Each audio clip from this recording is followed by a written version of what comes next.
কাজলের রান্নাঘরে আপনাদের সবাইকে স্বাগত। আজ আমি আপনাদের এই ছোট সোয়াবিন আর এই ছোট ছোট করে আলু দিয়ে একটা নিরামিষ পদ রান্না করে দেখাবো। এটা প্রথমে আমি কুকারে দিয়ে আলু আর সোয়াবিন একটু সেদ্ধ করে নেব। পরিমাণ মতো জল দিয়ে এটাকে সেদ্ধ করে নেব আর একটু সামান্য নুন দিয়ে দেবো। একটা সিটি দিয়ে খুলে দেবো। এটা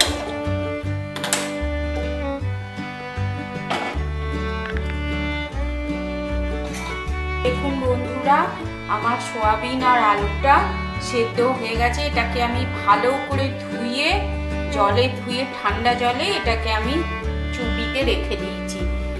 কড়াইটা বসিয়ে দিয়েছি, কড়াইতে খানিকটা তেল দিয়ে দিয়েছি। এতে দিয়ে দেবো একটুখানি ডালচিনি আর একটুখানি জিরে ফোড়নের জন্য, আর দিয়ে দেব একটুখানি হিং, আর এখানে দিয়ে দেব আমি রেখেছি হাফ চামচ জিরে গুঁড়ো, হাফ চামচ ধনে গুঁড়ো, হাফ চামচ লঙ্কা গুঁড়ো, হাফ চামচ হলুদ গুঁড়ো আর হাফ চামচ কাশ্মীরি লঙ্কার গুঁড়ো। এটা একটু জল দিয়ে গুলে এটা একটু দিয়ে দেব।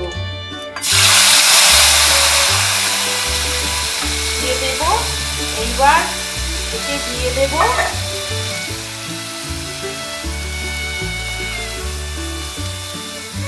এটা। এবার একটু নাড়তে থাকবো।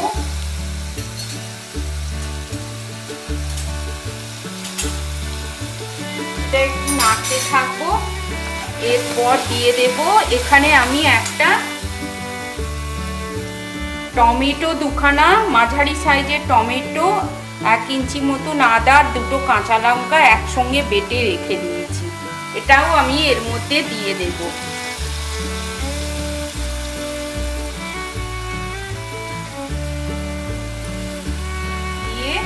দিয়ে দেব এতে পরিমাণ মতো নুন।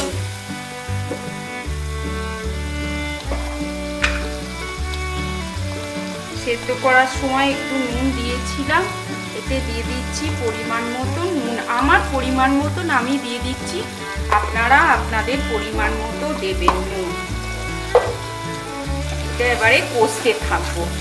দেখুন আমার মোটামুটি তেল ছেড়ে গেছে। এবার আমি এতে দিয়ে দেব 1 চামচ মতন চিনি। নিরামিষ তরকারি তো একটু সামান্য মিষ্টি দিলে ভালো লাগে। আর দিয়ে দেব একটু কসুরি মেথি। এটা আমি কষতেই দিয়ে দেব, হাতে একটুখানি রগড়ে এটা দিয়ে দেব। এটা দিয়ে একটু কষে এবার আমি সোয়াবিন আর আলুটা যেটা সেদ্ধ আছে সেটা দিয়ে এবারে আমি কষতে থাকবো।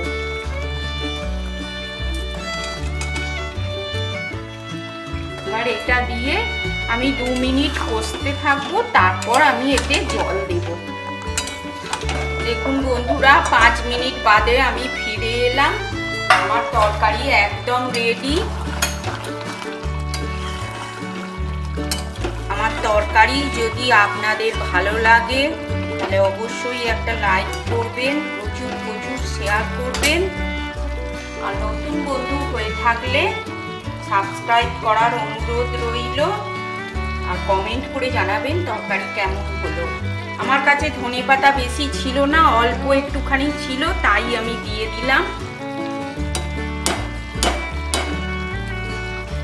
আপনারা একটু বেশি করে ধনেপাতা দেবেন, দেখবেন ভালো লাগবে। এবারে দেখুন আমি এটাকে ঢেলে নিচ্ছি একটা পাত্রে।